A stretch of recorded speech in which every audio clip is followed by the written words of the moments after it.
It has been roughly a year since the events of The Sign of Four, and we open on a quiet morning inside 221B Baker Street. Sherlock Holmes and Dr. John Watson are standing over a rather handsome walking stick, left behind the previous day by a mysterious visitor while both men were out of there. And in true Baker Street fashion, they are treating it like a puzzle box.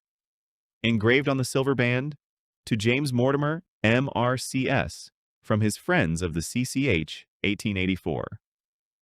Watson takes the first crack at profiling the owner, and honestly, he does pretty well. MRCS is a medical credential, so the mystery man is a doctor. The bottom of the stick is beaten up, heavy wear from dirt roads, not city pavement.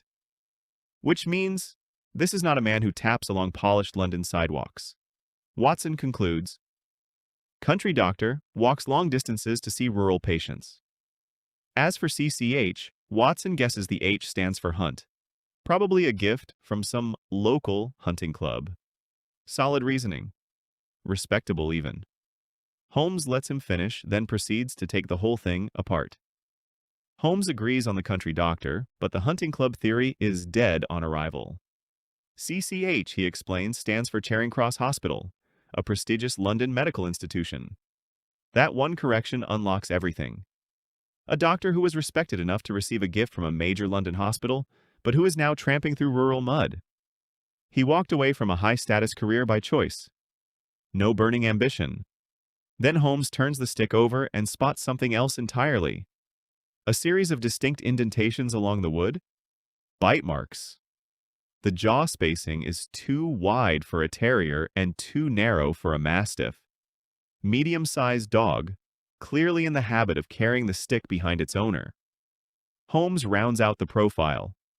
The man is amiable, because people liked him enough to give him a gift. Absent-minded, because he left said gift in a detective's flat. And dealing with something genuinely serious, because coming back to Baker Street a second time is not the move of someone with a minor inconvenience. Watson is floored. They pull down a medical directory to verify. And sure enough, one James Mortimer served at Charing Cross Hospital from 1882 to 1884, and is currently practicing in Grimpen, a small parish on the desolate moors of Dartmoor, Devon. Right on cue, there is a knock. Dr. James Mortimer walks in, delighted to find his walking stick. Holmes, riding the momentum, moves to land the final deductive blow. He warmly concludes the stick must have been a thoughtful retirement gift from the hospital staff. Mortimer politely corrects him. It was a wedding present. He got married, left the hospital, moved to the country. The room goes quiet.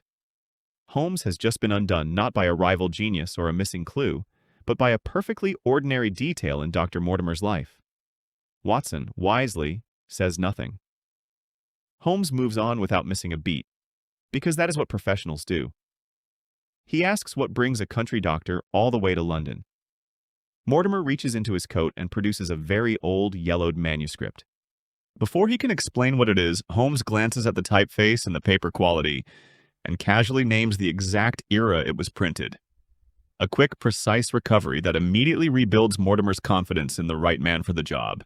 The manuscript tells the story of a centuries-old family curse tied to the Baskerville bloodline. Dark, supernatural, exactly the kind of thing Holmes would normally dismiss as folklore. But Mortimer has another reason for coming to Baker Street. He reaches into his pocket and produces a newspaper clipping describing the recent death of Sir Charles Baskerville. Unlike the old manuscript, this is not legend. It is a real case and one that defies easy explanation. That newspaper report is what brings Mortimer to Holmes. But to understand why Sir Charles's death is so unsettling, he first has to explain the legend that has haunted the Baskerville family for generations. Mortimer opens an old family manuscript dating back to the English Civil War. It tells the story of Hugo Baskerville, cruel, godless, and by all accounts someone history would not miss. One night, Hugo kidnaps the daughter of a neighboring landowner, drags her back to Baskerville Hall, and locks her in an upstairs room while he and his circle of genuinely awful friends get blackout drunk downstairs. The girl, understandably unwilling to wait and see how the evening ends, climbs out the window and runs. She gets a decent head start across the moor before Hugo notices she is gone. He loses his mind completely, unleashes his hunting dogs, and rides out into the night to run her down like prey. A terrified shepherd witnesses the chase from a distance. He sees Hugo's hounds tearing across the darkness, and then he sees something else. Behind the pack, moving in total silence, is another shape entirely. Massive, spectral, something that does not belong to any natural order. Hugo's drunken friends eventually catch up on horseback.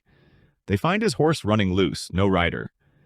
In a moonlit clearing, they find the girl, dead from sheer exhaustion and terror. And a few feet away, they find Hugo. What is left of him, anyway. His throat is being torn apart by a giant black hound, reeking and enormous, unlike anything alive. Watson has chills. Holmes has notes. He needs data, not campfire tales. And Mortimer has that too. He hands over the newspaper clipping. Sir Charles Baskerville, a wealthy and widely respected man who had been renovating the family estate, is dead. The press called it a heart attack, citing his known cardiac history. Clean, sad, unremarkable?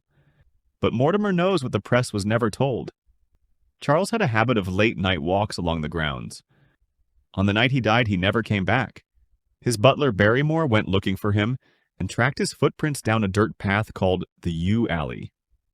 The prints were normal at first, flat-soled, unhurried.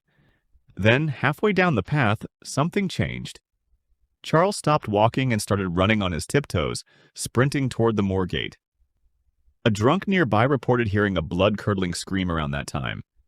When Barrymore found the body, Charles' face was twisted into an expression of such complete terror that he was barely recognizable as the man who had lived in that house. And when Mortimer arrived to examine the scene personally, he found one more detail that never made it into any official report. Footprints near the body. Not human. The fresh tracks of a gigantic hound. 3 weeks before the death, Mortimer had heard a howl echoing across the moors at night and seen a massive deer-sized shadow moving in the dark.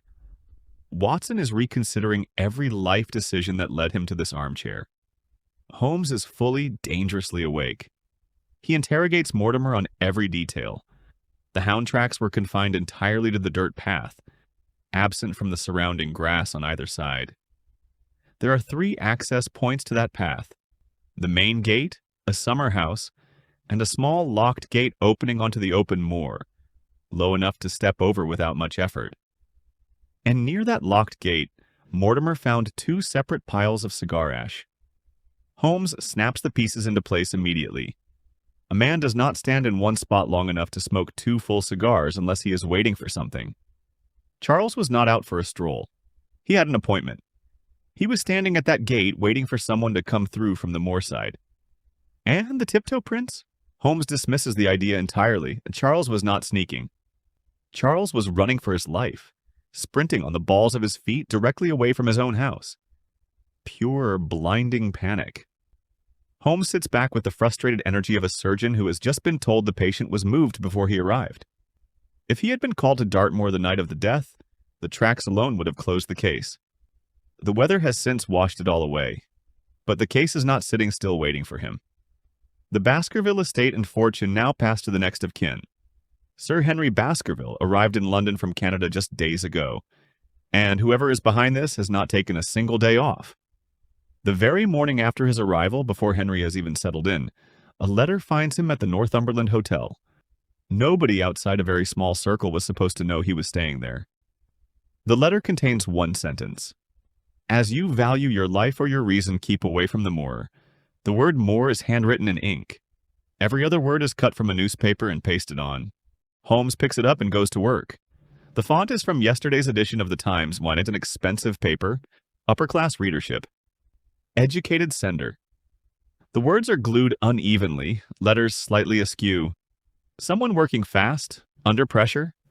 The word moor was written with a sputtering, cheap pen, the kind you find sitting in a hotel lobby inkwell, not the kind an educated man carries. Holmes sets it down. An educated person, in a hurry, assembled this warning using public lobby materials to get it to Henry before he left for Devonshire, which means this is not a threat waiting for Henry at some distant haunted estate. This is active. Henry is being watched right now, today, here in London. Holmes crosses to the window. Down the street, a cab is idling.